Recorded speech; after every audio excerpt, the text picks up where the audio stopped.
fourth day of my 90 days trading challenge. Mari suba numit 22nd of September 2022. Sida aina changiba trade plan si kaino hai kanda si se mamangi numit ki demand zone nama oikiba sigi area se tuna ayuk angan bahe gaurboga first 5 minute candle se hammer ama sida form tawre hammer ama form tawraga mamangi demand zone sidagi reversal laure plus camera level da pivot level da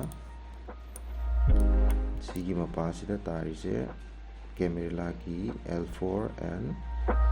pivot ki first support line ju taba sisi yenga kanda ini si trade se sangre adubu sigi trade sigi asoi besina karino haiba kanda it was below my 20 EMA sisi aina miss out tawgreba 20 EMA gi makha leiringaida mathaki trade changba yade aje na soigreba adubu sida I was making around 4,000 profit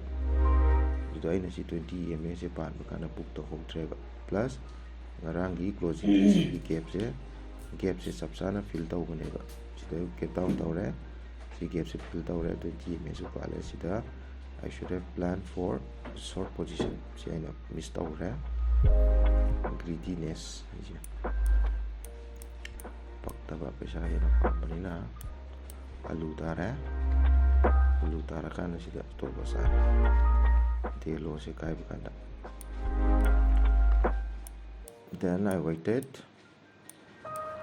I lost around 4 or 5,000 yen to the next trade si kung taramathoi minute ramangada sida aina changway trade logic sina once it breaks the day's low si sina kumura matungda si pullback la matungda 20 moving average ki makhadu slaire aina sida short position ama 7 bank nitida kung taramathoi minute ramangada but by my better entry was sida changamane pasaba pungak taramathoi minute mangada some 5 minutes earlier sida changamati hena pasaba trade way duka aina book tawbi se pung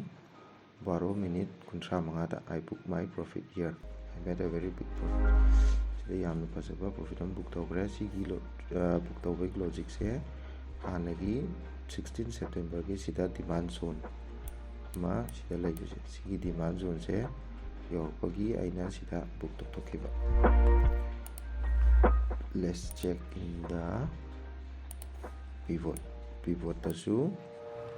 pivot tadi thudokpa leitra idu baja sigi supply demand zone sigi logic ta book tokiba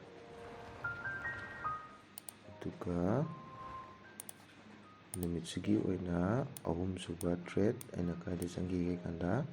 sigi demand zone sidagi market se reversal mamai lerakpa hore aje yenge matungda 20 EMA gi mathakta sustain tawre sida breakout ho matungda 20 moving average ki maya da si candle si pullback laga hammer si same matungda ina sida changiba second my target was till this swing high because market si down trend gi ID matam khragi wana down trend cham chalibanina sigi swing high si boba ai target oikiba aduna sijai sida ina book tawre nimisi gona di trade ama stop osaba trade ani profitable ore aduna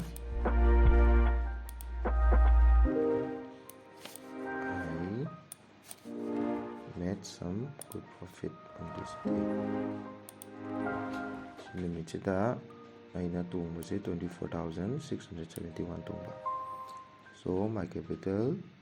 se la ama lising mari lerambadagi la amaga lising 19 yore